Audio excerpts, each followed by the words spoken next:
پارلیمان کی مشترکہ کمیٹی برائے قانون و انصاف نے 27ویں آئینی ترمیم کے بنیادی مسودے کی منظوری دے دی۔ چیئرمین کمیٹی فاروق ایچ نائک کہتے ہیں مسودے میں کچھ ترامیم کی ہیں۔ خیبر پختونخوا کا نام تبدیل کرنے کی تجویز مسترد کر دی گئی۔ مشترکہ پارلیمانی کمیٹی کی رپورٹ کل بحث کے لیے سینٹ میں پیش ہوگی۔ ذرائع کے مطابق حکومت کی 28ویں ترمیم میں اتحادیوں کی تجاویز پر غور کی یقین دہانی۔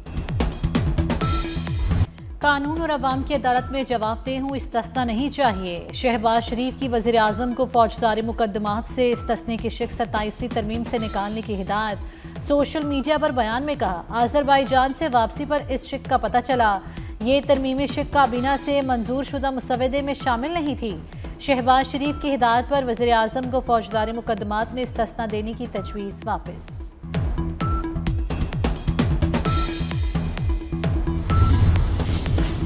سینٹ میں 27ویں آئینی ترمیم کی منظوری کے لیے وزیر اعظم متحرک، حکومتی اور اتحادی سینیٹرز کے اعزاز میں عشائیہ Noon league, peoples party, M Q M, B A P اور اے این پی کے سینیٹرز شریک۔ پارلیمنٹ سے آئینی ترمیم کی منظوری کے لیے 2/3 حمایت درکار۔ سینٹ سے 64 ووٹ چاہیے۔ حکومت نے جے یو آئی کی حمایت کے بغیر ہی مطلوبہ نمبر پورے کر لیے۔ قومی اسمبلی میں بھی حکومت کو 2/3 اکثریت حاصل۔ اتحادی جماعتوں کے سینیٹرز کو کل ناشتہ بھی کروایا جائے گا۔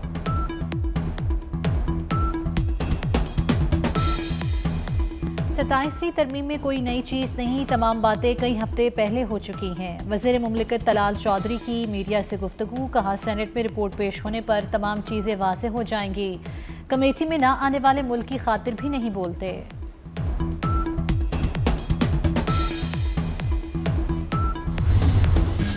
27th امینڈمنٹ کو لے کے کل پارٹی کا موقف اور اپوزیشن کا جو موقف سامنے آیا ہے، میں یہ پوچھنے میں حق بجانب ہوں، پارلیمان کی برتری کی بات کر رہے تھے، آج وہ اس کی مخالفت میں کیسے کھڑے ہو سکتے ہیں؟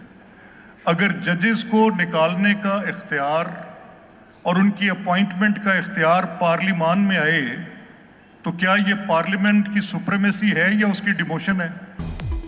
27ویں آئینی ترمیم کے حق میں ہوں۔ اسپیکر پنجاب اسمبلی ملک محمد احمد خان کا تقریب سے خطاب، کہا ججز کی تعیناتی کا اختیار پارلیمنٹ میں آئے تو کیا یہ بری بات ہے؟ ہم پارلیمان کی برتری کی بات کرتے ہیں، اپوزیشن مخالفت کیوں کر رہی ہے؟ ججز کی تعیناتی اور ججز کا مواخذہ پارلیمنٹ کے پاس ہوگا تو پارلیمنٹ معتبر ہوگی۔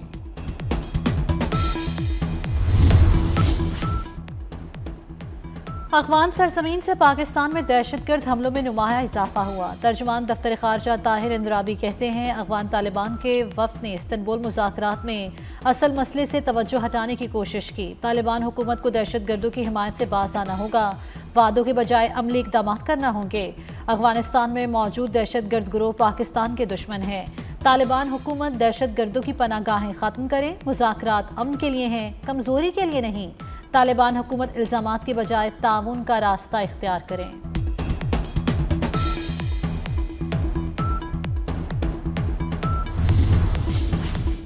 ایران کی پاکستان اور افغان طالبان کے مذاکرات میں ثالثی کی پیشکش، وزیر خارجہ اسحاق ڈار سے ایرانی ہم منصب کا ٹیلی فونک رابطہ۔ سفارتی ذرائع کے مطابق ایرانی وزیر خارجہ کا پاکستان اور افغانستان کے درمیان موجودہ صورتحال پر اظہار تشویش۔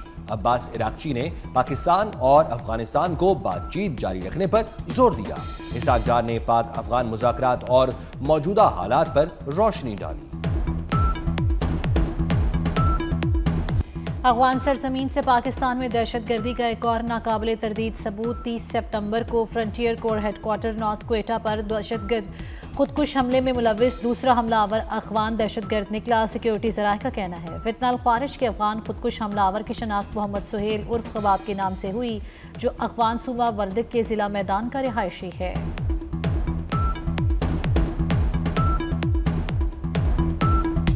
امت نے عالم اسلام کے خلاف لڑائی متحد ہو کر نہ لڑی تو ہم سب کی حالت بھی غزہ اور مقبوضہ کشمیر کی طرح ہوگی۔ وزیر دفاع خواجہ آصف کی سیالکوٹ میں میڈیا سے گفتگو، کہا علامہ اقبال کا کلام ہمیشہ زندہ و پائندہ رہے گا۔ بدقسمتی سے ہم علامہ اقبال کا پیغام بھلا بیٹھے۔ امت اس وقت بھٹکی ہوئی ہے، غزہ سے کشمیر تک ظلم ہو رہا ہے۔ اللہ تعالی ہمیں اپنے مظلوم بہن بھائیوں کی مدد کی توفیق دے۔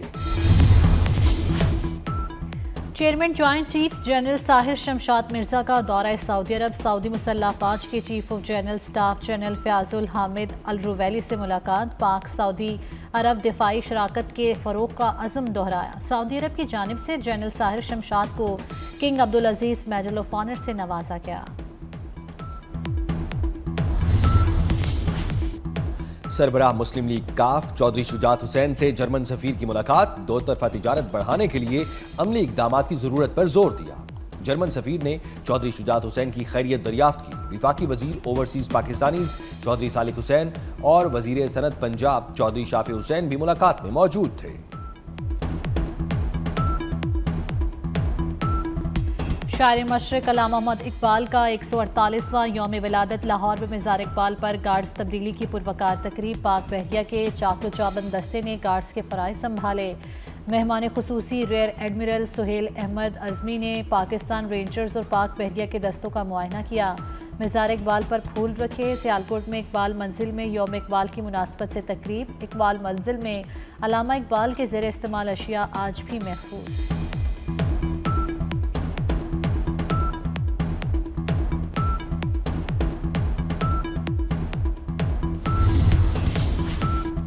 صدر مملکت سمیت سیاسی قیادت کا مفکر پاکستان شاعر مشرق علامہ محمد اقبال رحمۃ اللہ علیہ کو شاندار الفاظ میں خراج عقیدت۔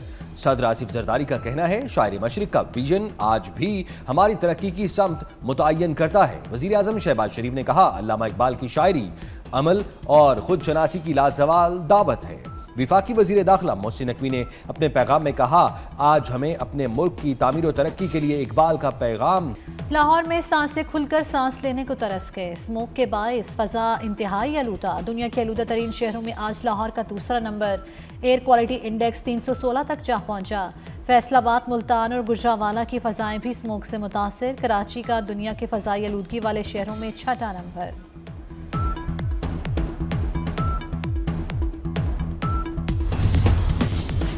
این سی سی آئی اے کرپشن سکینڈل میں ہوش ربا انکشافات۔ ایف آئی پنڈی میں 15 غیر قانونی کال سینٹر سے 1.5 کروڑ روپے ماہانہ وصول کیے جاتے تھے۔ ستمبر 2024 سے اپریل 2025 تک 1 کروڑ 20 لاکھ روپے وصول کیے گئے۔ پنجاب میں دفعہ 144 کے نفاذ میں 7 روز کی توسیع۔ پنجاب میں ہر قسم کے احتجاج، جلسے جلوس، ریلیوں، دھرنوں اور اجتماع پر پابندی برقرار۔ ہر قسم کی اسلحے کی نمائش پر بھی مکمل پابندی ہوگی۔ دفعہ 144 کے تحت لاؤڈ سپیکر کے استعمال پر بھی مکمل پابندی۔ اقوام متحدہ میں پاکستان کی جانب سے پیش کی گئی ہتھیاروں کے کنٹرول اور جوہری سلامتی سے متعلق 4 قراردادیں منظور۔ روایتی ہتھیاروں کے کنٹرول سے متعلق قرارداد کی 193 میں سے 186 رکن ممالک نے حمایت کی۔ قراردادوں میں علاقائی تخفیف، اسلحہ، اعتماد سازی، جوہری سلامتی کی یقین دہانیوں کے اقدامات شامل۔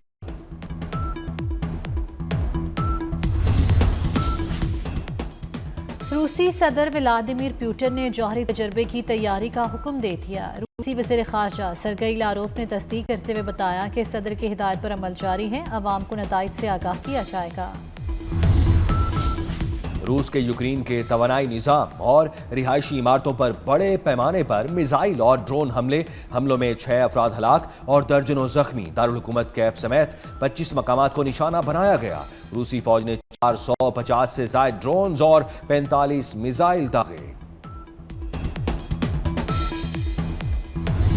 غزہ میں جنگ بندی کے باوجود اسرائیل کے وحشیانہ حملے، مزید 3 نہتے فلسطینی شہید۔ 7 اکتوبر 2023 سے اب تک فلسطینی شہداء کی مجموعی تعداد 29,000 سے تجاوز۔ غزہ کے ملبے میں دبی لاشیں تلاش کرنے اور نکالنے کا سلسلہ جاری۔ اسرائیل نے مزید 15 فلسطینیوں کی میتیں حوالے کر دیں۔ اسرائیل اب تک 300 فلسطینیوں کی میتیں حوالے کر چکا۔ حماس نے ایک اور لاش اسرائیل کے حوالے کر دی۔ غزہ میں رہ جانے والے یرغمالیوں کی لاشوں کی تعداد 5 رہ گئی۔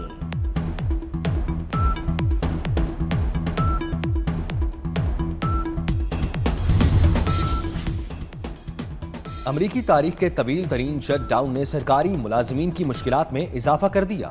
تنخواہوں سے محروم سرکاری ملازمین کے بنیادی ضروریات پوری کرنا مشکل ہو گیا۔ سرکاری ملازمین کی بڑی تعداد مفت خوراک حاصل کرنے کے لیے فوڈ بینکس کے باہر جمع۔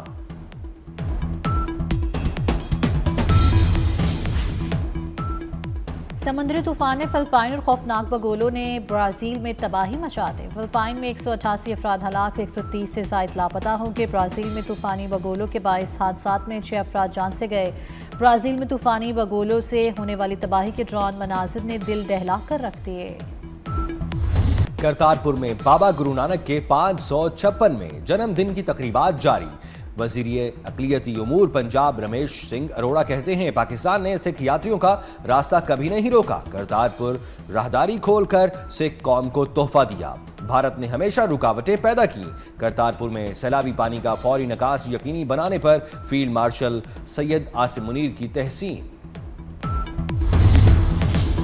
پاکستان نے چھٹی بار ہانگ کانگ سکسر ٹورنامنٹ جیت لیا۔ پاکستان نے فائنل میں کویت کو شکست دی۔ پاکستان نے مقررہ 6 اوورز میں 3 وکٹوں کے نقصان پر 135 رنز بنائے۔ کویت مقررہ اوورز میں صرف 92 رنز بنا سکی۔ Chairman P C B Mohsin Naqvi کی پاکستان ٹیم کو مبارکباد۔ پاکستان نے فائنل میں کویت کو شکست دی۔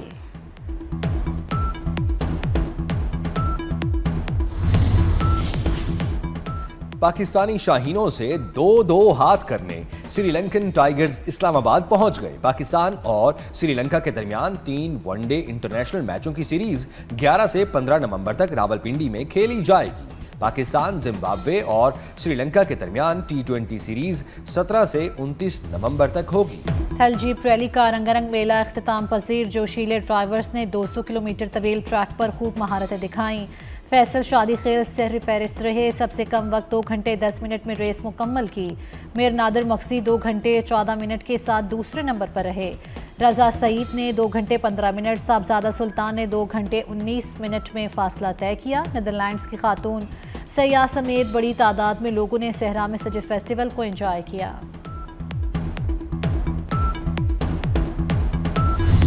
آئیں بے سہارا اور بے گھر بچوں کو گود لیں۔